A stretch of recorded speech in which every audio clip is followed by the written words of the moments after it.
내가 투명 인간이라고 한다면 윤석열 대통령의 목을 따고 싶다라고 하는 그러한 이야기를 신학교 교수가 강의 시간에 하였다고 합니다. 이제 와서 그들의 변은 무엇인가 하면 그것은 지난 학기에 했던 말이지 현재 작금의 탄핵과는 무관한 일이다라고 발뺌을 하고 있습니다. 지난 학기에 그런 말을 했다는 것은 더더욱 문제가 있는 것입니다. 저는 서울연의 노원지방 원천교회에서 담임으로 섬기고 있는 박온순 목사입니다. 5년 전부터 국가의 위기 앞에 대선을 위하여 총선을 위하여 엄밀히는 2019년도 우리 기독교 대한감리회 소속 이동환이라는 전직 목사가 인천 퀴어 집회에서 축복식을 한 것으로 인하여 송사가 이루어졌고 그 일로 인하여 2020년도부터 이 자리에서 기도해 왔습니다. 그래서 광화문 광장 기도회를 인도하고 있기도 합니다. 물론 하나님께서 감동을 주실 때 그래서 이동환 씨가 출교 당할 때 1년 7개월 동안 매주 월요일마다 이곳에서 기도를 하였고 대선을 앞두고 총선을 앞두고 오늘날과 같은 이러한 어지러운 형국이 될 것에 대한 그러한 것을 미리 알게 하셔서 기도를 하였습니다. 그리고 이제 오늘도 우리 감리교 본부에서 1시 그리고 3시에 출교를 당한 5명이 출교를 당하였는데 총재에 항소를 하여 재판이 있는 날이기도 합니다. 오늘 이와 같은 이 자리가 마련된 것은 제가 이러한 일들을 하다 보니 영상이 이렇게 돌아다니게 되었고 전국 원로회 원로 목사님 연합회 회장님께서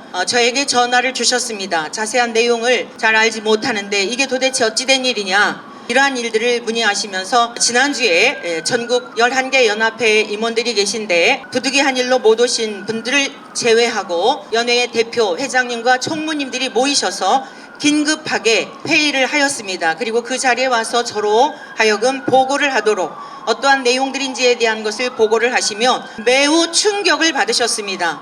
즉 지금 퀴어 집회에 가서 축복식을 한 것이 무슨 문제가 되느냐라고 하는 프레임을 씌워서 우리 기독교 대한감리회는 반지성적이고 반이성적인 단체인 것처럼 일반 언론들과 협작을 하여 이렇게 감리회를 매도하고 있었던 것입니다. 그러나 저변에는 저들이 퀴어 집회에 가서 동성애자들에게 축복식을 한 저변에는 예수님은 동성애자다라고 하는 그리고 성삼위 하나님을 동성애적 관점에서 해석을 하여 모든 성경을 해체하고 동성애 관계로 보는 이러한 퀴어 성서 주석까지 발간이 되었는데 이 퀴어 성서 신학에 대한 바탕으로 하여 그런 짓을 하고 있는 것입니다. 대부분의 분들은 우리 심지어 감리교회 목사님들조차도 아니 동성애자들에게 축복한 것이 출교할 만큼 무엇이 문제인가 라고 하는 질문들을 합니다.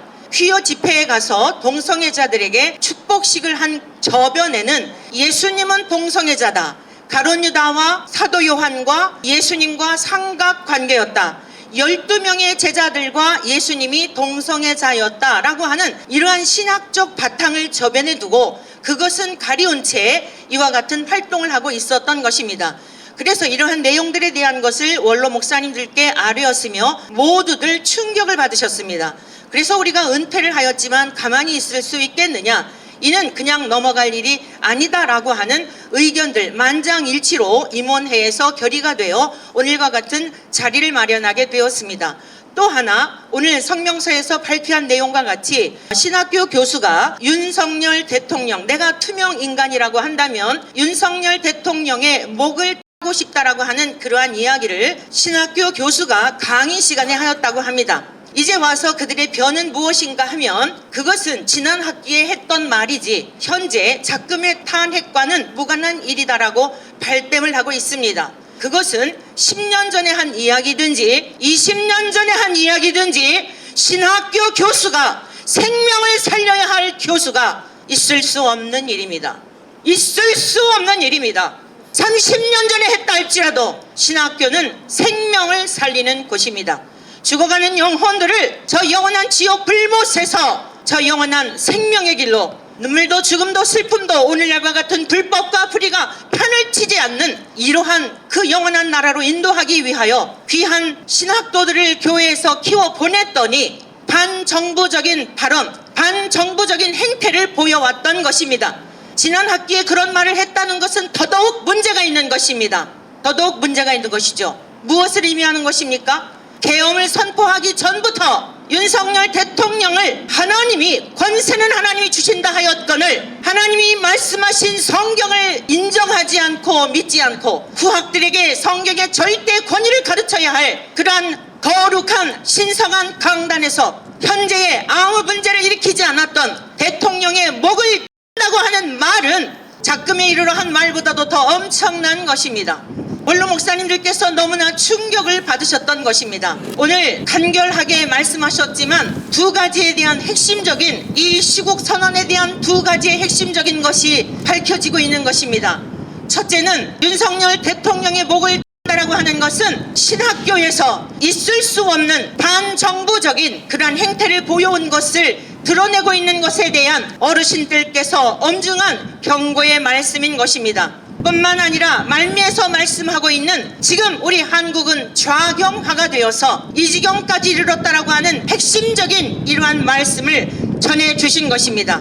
이와 같은 상황 속에서 원로 목사님들이 의분을 견디지 못하여 이와 같은 자리를 마련하게 되었으며, 저는 우리 대한민국의 위기와 앞으로 이 나라가 어찌 될 것인가에 대한 심히 통탄하는 마음을 골방에서 하나님이 알게 하셨고 기도하게 하셨고, 대선 때 총선 때 이 광장에 나와서 감리교회가 이제 참으로 쇠락할 직전에 있는 동성애라고 하는 이러한 것을 성경에서는 엄히 금하고 있거늘 공공연하게 목사들이 동성애를 옹호하거나 찬성을 하며 그리고 그것이 성경적인 것이다라고 이렇게 악성 종양과 같이 퍼뜨리고 있는 이러한 지경에 이르는 이 상황 속에서 하나님은 저에게 이 광장에 나와 기도를 하게 하셨으며, 이제 그것이 오늘 원로 목사님 회와 함께 만나서 오늘 이 자리를 함께 한 것입니다.